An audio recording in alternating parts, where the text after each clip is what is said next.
દર્શક મિત્રો, હાલમાં પિતૃપક્ષ શરૂ થઈ ગયો છે અને આ પિતૃપક્ષ દરમિયાન આપણે પૂર્વજોને યાદ કરીએ છીએ, તેમની પાછળ પૂજા અર્ચના તર્પણ વિધિ પણ કરતા હોય છે.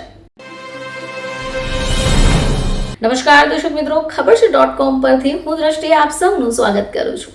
દર્શક મિત્રો, હાલમાં પિતૃપક્ષ શરૂ થઈ ગયો છે અને આ પિતૃપક્ષ દરમિયાન આપણે પૂર્વજોને યાદ કરીએ છીએ, તેમની પાછળ પૂજા અર્ચના તર્પણ વિધિ પણ કરતા હોય છે. પિતૃઓને મોક્ષ મળે એ માટે પ્રાર્થના પણ કરતા હોય છે. હવે આવા સમય દરમિયાન જો તમે થોડી બાબતોનું ધ્યાન રાખશો તો ચોક્કસપણે તમને લાભ થઈ શકે એમ છે. તો પિતૃપક્ષ શરૂ થઈ ગયો. અશ્વની માસની પ્રતિપદા એટલે કે પ્રથમ શ્રાદ્ધ છે. હવે આ દિવસથી લોકો પોતાના પૂર્વજોની પૂજા અર્ચના કરતા હોય છે.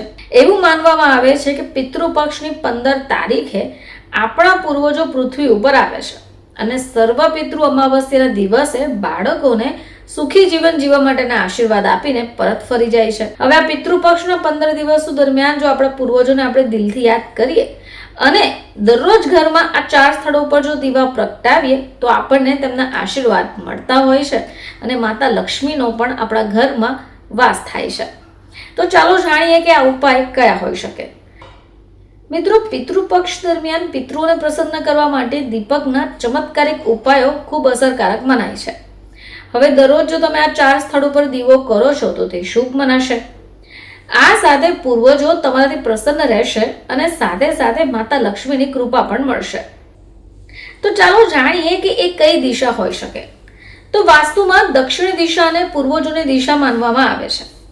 પિતૃઓ દક્ષિણ દિશામાં રહે છે, તેથી પિતૃપક્ષના 15 દિવસો દરમિયાન દરરોજ આ દિશામાં 4 બાજુનો દીવો પ્રગટાવવો જોઈએ. આનાથી પિતૃઓ પ્રસન્ન થાય છે અને પિતૃદોષથી રાહત મળે છે. હવે તમારે એ પણ ધ્યાન રાખવાનું છે કે આ દિશામાં તમે સરસવના તેલનો દીવો પ્રગટાવો. દક્ષિણ દિશાને યમરાજની દિશા માનવામાં આવે છે. આ જ કારણ છે કે આ દિશામાં સરસવના તેલના દીવા પ્રગટાવવાનું વિશેષ મહત્વ છે.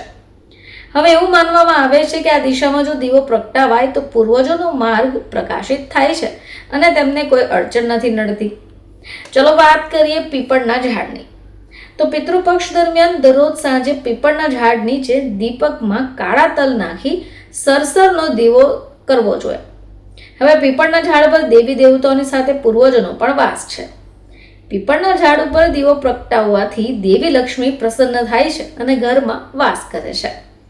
આ સિવાય તમારા ઘરના મુખ્ય દ્વાર ઉપર જો ઘરના મુખ્ય દ્વાર ઉપર દીવો પ્રગટાવાય તો તે શુભ મનાય છે. આનાથી નકારાત્મક ઉર્જા પણ દૂર થાય છે અને પૂર્વજો પ્રસન્ન રહે છે. આ સાથે માતા લક્ષ્મી પણ મુખ્ય દ્વારથી પ્રવેશ કરે છે. પિતૃપક્ષ દરમિયાન આ સ્થળને સ્વચ્છ અને પ્રકાશિત રાખવું જોઈએ. આ સિવાય તમારા પૂર્વજોના ચિત્રો નીચે દીવો પણ પ્રગટાવવો જોઈએ. તમારા ઘરની તે જગ્યા ઉપર દીવો કરવો જોઈએ જ્યાં પૂર્વજોની તસવીરો હોય.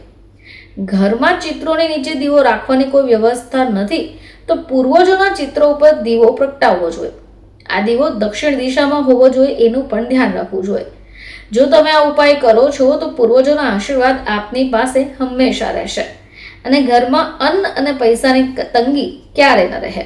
આ સિવાય પિતૃપક્ષ દરમિયાન ઘરના ઉત્તર પૂર્વ ખૂણામાં તમારે ગાયના ઘીનો દીવો પ્રગટાવવો જોઈએ અને આ સિવાય સાંજે રસોડામાં પાણી પાસે પણ દીવો પ્રગટાવવો જોઈએ જેથી પૂર્વજોની કૃપા પ્રાપ્ત થાય.